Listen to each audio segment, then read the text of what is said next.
Hi అండి, అందరికీ నమస్కారం. ఈ రోజు మన పనొచ్చేసి డ్రిప్పులు ఇడిసి పేపర్ ఏసేదండి. మన వాళ్ళే వడ్డివాని కొత్తూరు బ్యాచ్ అండి. వచ్చారు, వేస్తున్నారు. ఇవి డ్రిప్పులైతే పేపర్ డ్రిప్పులండి. కట్ట 1500 900 మీటర్లుంటుంది. 2 పంటలకైతే వస్తుందండి. ముందున్న డ్రిప్పులంతా బ్లాక్ అయిపోయినాయి. అందుకోసమే ఇవైతే తెచ్చాము. పేపర్ అయితే 25 మైక్రాన్ అండి. 2 పంటలకు అయితుందనేసే ఇది పేపర్ తెచ్చాము. ఎందుకంటే టమోటాలు అయిపోయిన తర్వాత ఏదన్నా తీగ రకం చేస్తాము, బీన్స్, చిక్కుడు అలాంటివి అనేసైతే తెచ్చామండి. 1 ఎకరా నేలకు గాను 2 DAP మూటలు, 2 కాంప్లెక్స్ మూటలు, 1 కానగపిండి మూట కలిపైతే ఇలా బెడ్లు తోలక ముందైతే బీట్ పైన చల్లేసామండి. తర్వాత అయితే బెడ్లు తోలాము.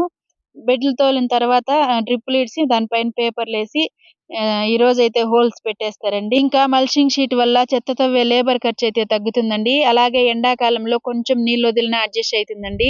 వానాకాలంలో కూడా ఎక్కువ తడి శాతం కాకుండా ఉంటుందండి.